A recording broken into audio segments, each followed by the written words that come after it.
Hello student. তো আমরা আজকে পড়বো হচ্ছে বিভিন্ন কনসেন্ট্রেশন টার্ম। ঠিক আছে, বিভিন্ন সলিউশনের যে কনসেন্ট্রেশন টার্ম ইউজ করি সেগুলো পড়বো। তো সবাই হেডিং দাও যে কনসেন্ট্রেশন টার্ম। দেখো, কনসেন্ট্রেশন টার্ম পড়ার আগে আমরা কিছু জিনিস জানবো। ঠিক আছে, যে কনসেন্ট্রেশন টার্মটা কোথায় ইউজ করা হয়। কনসেন্ট্রেশন টার্মগুলো বিভিন্ন সলিউশনে ইউজ করা হয়। ঠিক আছে, সলিউশন। এবার দেখো সলিউশনে কি কি থাকে। সলিউশনে সলিউট থাকে আর একটা সলভেন্ট থাকে। সলিউট আর সলভেন্ট মিলে একটা সলিউশন তৈরি করে। এবার আমাদের প্রত্যেকেরই অনেকেরই অসুবিধা হয়, যেটা যে আমরা কোনো একটা সলিউশনে কোনটাকে সলিউট বলবো কোনটাকে সলভেন্ট বলবো। ঠিক আছে, যার পরিমাণ সবসময় কম থাকবে সেটাকে সলিউট বলি, যার পরিমাণ বেশি থাকে ঠিক আছে তাকে আমরা সলভেন্ট বলি। এবার পরিমাণটা কেউ কিন্তু কখনোই ওজনেই বিচার করবে না। ঠিক আছে, যে এর ওয়েট এত, ওর ওয়েট ওয়েট হিসেবে বিচার করবে না, এখানে মোল হিসেবে বিচার করবে, যে কার মোল সংখ্যা বেশি। যার মোল সংখ্যা বেশি সেটা হচ্ছে সলভেন্ট, যার মোল সংখ্যা কম সেটা হচ্ছে সলিউট। কখনো কিন্তু ওয়েট দিয়ে বিচার করবে না। একটা এক্সাম্পল দিলে হয়তো তোমরা ভালোভাবে বুঝতে পারবে। দেখো দেখো এখানে যদি ধরো লেখা আছে যে 46 গ্রাম ইথানল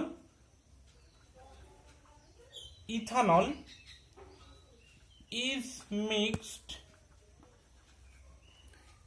mixed, তাহলে 46 gram ethanol is mixed with 36 gram of water. ঠিক আছে, তাহলে দেখো আমরা সচরাচর দেখি তাহলে মনে হবে যে এর পরিমাণটা বেশি। ঠিক আছে, এই কম্পোনেন্টটা বেশি, এই কম্পোনেন্টটা কম, তাহলে এটা হয়তো সলভেন্ট, এটা হচ্ছে সলিউট। কিন্তু অ্যাকচুয়ালি না। দেখো আমি কি বলেছি, যে কখনো ওয়েট হিসেবে বিচার করবে না, বলেছি মোল। দেখো ইথানলের যদি আমরা মোল বার করি, তা আমরা সবাই জানি যে মোলের সূত্র কি, আর তাকে ছোট হাতের এন দিয়ে প্রকাশ করা হয়। তাহলে মোলস অফ ইথানল, ঠিক আছে, ইথানলটা কি দিয়ে হচ্ছে C2H5OH। তাহলে এর মোল সংখ্যাটা কিভাবে বার করতে হবে, মাস গিভেন বাই মোলার মাস। এবং মলিকুলার মাসটা কত দেখো, কার্বনের হচ্ছে 12, তাহলে C2 এর জন্য হচ্ছে 24, আর +5 +16 +1। ঠিক আছে, তাহলে দেখো কত হচ্ছে, টোটাল হচ্ছে 24 25 30 46। তাহলে এটার হচ্ছে মলিকুলার ওয়েট 46। তাহলে হচ্ছে দেখো কত মোল, 1 মোল। এটাই যদি আমরা 36 গ্রাম ওয়াটারের জন্য ইউজ করি, যে মোল অফ ওয়াটার, দেখো মাস কত দেওয়া আছে 36, কিন্তু মোলার মাস কত, H2 হচ্ছে 2 আর অক্সিজেন হচ্ছে 16, তাহলে হচ্ছে 18। তাহলে কত হচ্ছে 2 মোলস। তাহলে দেখো কোনটা বেশি, 1 মোল না 2 মোল, 2 মোলটা বেশি। তাহলে এই যে ওয়াটার, তাহলে এটা হচ্ছে কিন্তু এখানে সলভেন্ট হিসাবে ইউজ করা হয়। দেখো নর্মালি যদি কোথাও H2 লেখা থাকে, তাহলে তোমরা এটা ভেবেই নিতে পারো যে ওটাই সলভেন্ট, কারণ বেশিরভাগ ক্ষেত্রেই জলটাকে সলভেন্ট হিসেবে ইউজ করা হয়। তবু আমি বলে দিলাম যে কোনটা সলভেন্ট আর কোনটা সলিউট, তার জন্য দেখতে হবে তোমাকে মোল, যে কার মোল বেশি, যে মোলটা বেশি সেটা সলভেন্ট হিসেবে কিন্তু কাজ করবে। ঠিক আছে, তাহলে কোনটা সলভেন্ট হিসেবে কাজ করবে কোনটা সলিড হিসেবে কাজ করবে বোঝা গেল। ঠিক আছে, আশা করি আর কখনোই সলিউট আর সলভেন্ট নিয়ে অসুবিধা হওয়ার কথা নয়। তাহলে আমরা এটা মুছলাম। ঠিক আছে,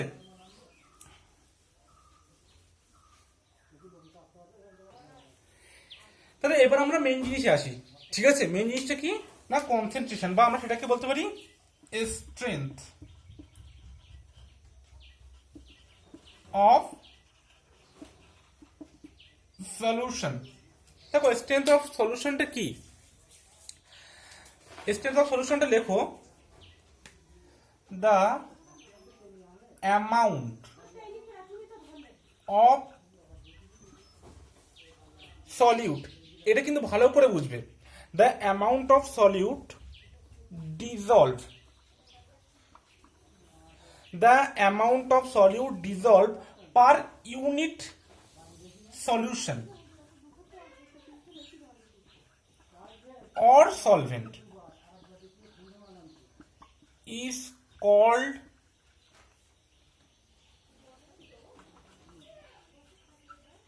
strength of solution or concentration term.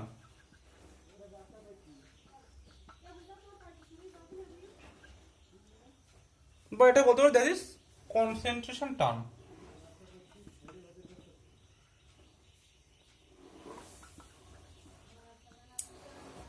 মানে কি বলছে দেখো, যে পরিমাণ সলিউট দ্রবীভূত থাকবে কোথায়, পার ইউনিট সলিউশনে, ঠিক আছে, দ্রবণে বা সলভেন্ট, ঠিক আছে, দ্রাবে, তাকে বলা হবে ওই সলিউটের স্ট্রেংথ, ঠিক আছে, মানে ওই সলিউশনের স্ট্রেংথ, যেটাকে কিনা কনসেন্ট্রেশন টার্ম হিসেবে ইউজ করা হয়। দেখো উদাহরণ দিলে আরো ভালোভাবে বুঝতে পারবে।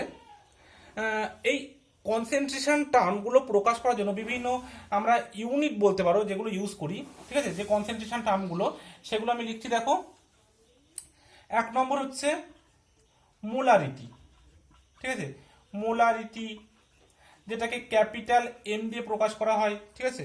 তারপর হচ্ছে মোল ফ্র্যাকশন, মোল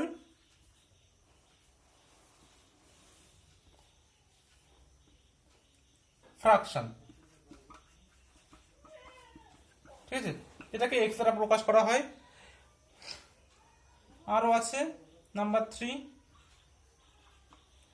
এটা হচ্ছে তোমার পার্সেন্টেজ, মাস পার্সেন্টেজ বলা হয়, যেটাকে পার্সেন্টেজ W/W দুটোই মাসের পার্সেন্টেজ, ঠিক আছে। 4 নম্বরটা হচ্ছে মাস বাই ভলিউম পার্সেন্টেজ, ঠিক আছে, এটাকে পার্সেন্টেজ, প্রথমে মাস তারপরে volume.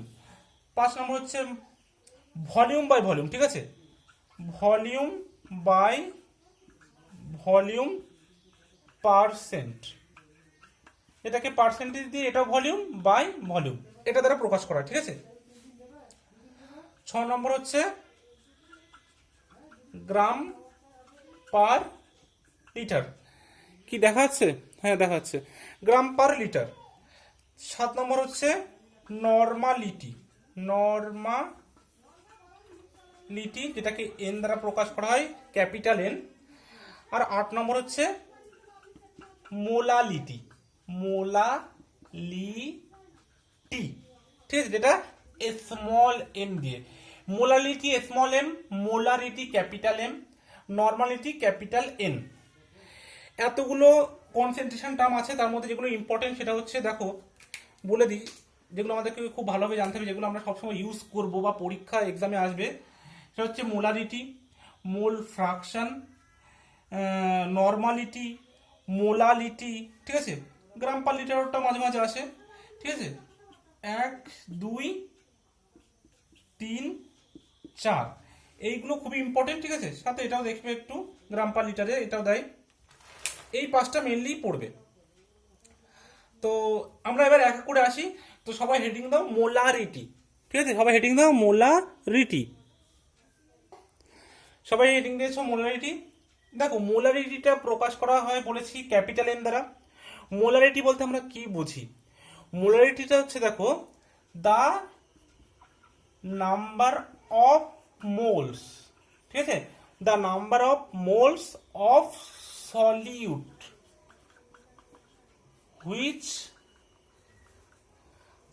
are present in 1 liter solution, ঠিক আছে, মানে 1 লিটার সলিউশনে যত মোল সলিউট উপস্থিত থাকে সেটা হচ্ছে তার মোলারিটি। আর একবার বলছি শোনো, 1 লিটার সলিউশনে যত মোল সলিউট উপস্থিত থাকে সেটাই তার মোলারিটি, যেটাকে আমরা কিভাবে প্রকাশ করি দেখো, molarity capital M is equal to number of moles of solute by volume in litre, ঠিক আছে, মানে সলিউটে যত মোল দেবে সেটাকে যদি আমরা ভলিউম দিয়ে ভাগ করে দিই এবং ভলিউমটা অবশ্যই কিন্তু লিটারে, এটা কিন্তু মাথায় রাখবে, লিটারে প্রকাশ করব, ঠিক আছে। ভলিউম ইন লিটার, যদি এমএল দেয় সেটাকে লিটারে প্রকাশ করবো, যদি সেন্টিমিটার কি দাও সেটাও কিন্তু আমরা লিটারে প্রকাশ করবো, ভলিউম সবসময় লিটারে। তাহলে এটা হচ্ছে মোলারিটির ফর্মুলা, সবাই এটা ভালো করে জেনে রাখবে, এখান থেকে বিভিন্ন ম্যাথ আসবে। এইবার দেখো যদি আমরা এটাকে ইউনিট বার করি, তাহলে ইউনিট কি হবে মোলারিটির? ইউনিট ইজিক্যাল টু দেখো number of moles of solute, এর ইউনিট কি মোল, ঠিক আছে। আর ভলিউমের ইউনিট কি লিটার, তাহলে ইউনিট হচ্ছে মোল পার লিটার, ঠিক আছে। যেটাকে কিনা মোলারও বলা হয়, মোলার, মোলস পার লিটারটাকে কিন্তু মোলারও বলা হয়। দেখো তোমাদের হয়তো বুঝতে অসুবিধা হচ্ছে, এবার কিছু একটা এক্সাম্পল দিই কিছু, তাহলে দেখবে আরো ইজিলি বোঝা যাবে। তাহলে আমি এটা মুছে দিলাম, দিয়ে কিছু এক্সাম্পল লিখছি এবার, বা এবার কিছু কোশ্চেনের অ্যান্সারও লিখবো, সেগুলো দেখলে ভালোভাবে বুঝতে পারবে। দেখো প্রথম কোশ্চেনটা দেখো,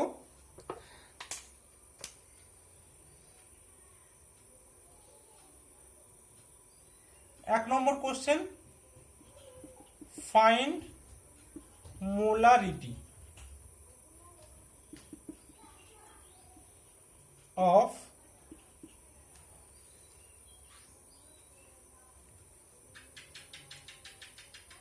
find molarity এ দিয়ে লেখো when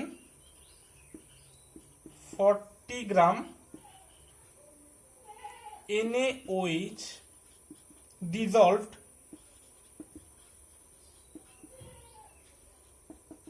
in 250 ml solution.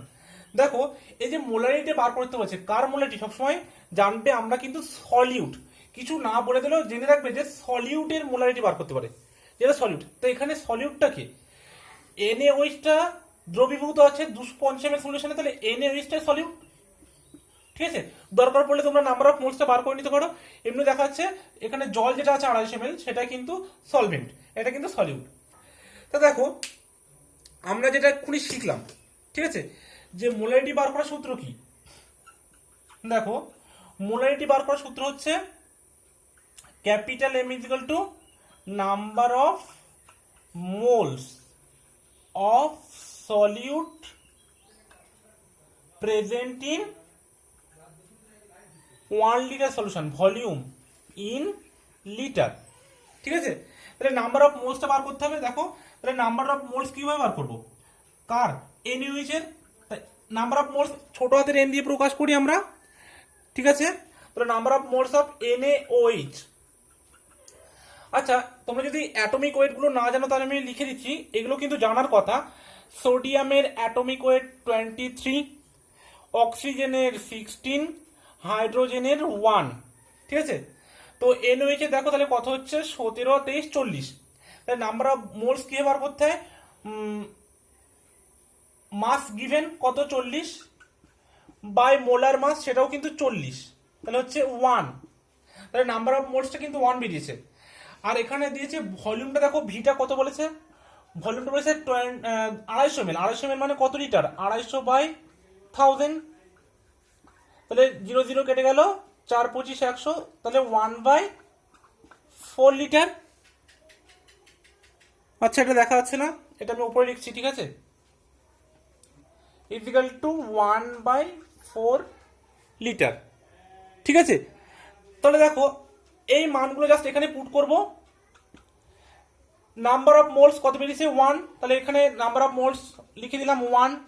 Volume in লিটারে কত বেরিয়েছে 1/4, তাহলে অ্যান্সারটা কত আসবে, অ্যান্সারটা আসবে ইজিক্যাল টু 4।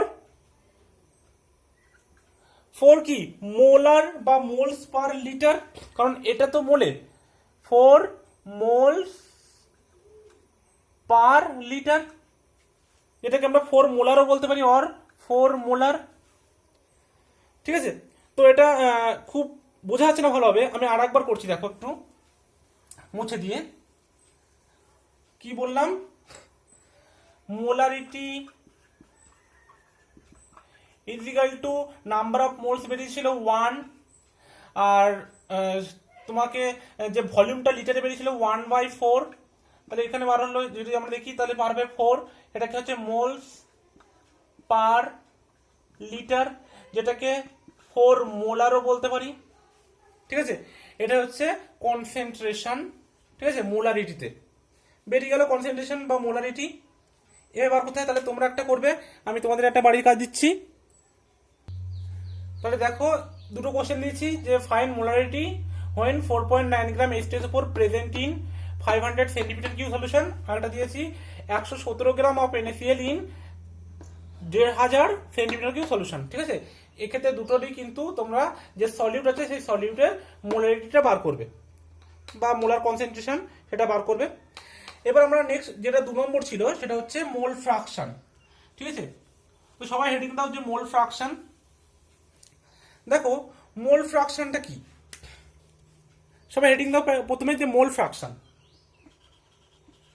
মোল ফ্রাকশন এটাকে এক্স দ্বারা প্রকাশ করা হয়। ঠিক আছে, তো যদি সবাই ডেফিনিশন লিখতে চাও তো সবাই লেখো, যদি ডেফিনেশন লিখতে চাও তো সবাই লেখো ডেফিনেশন।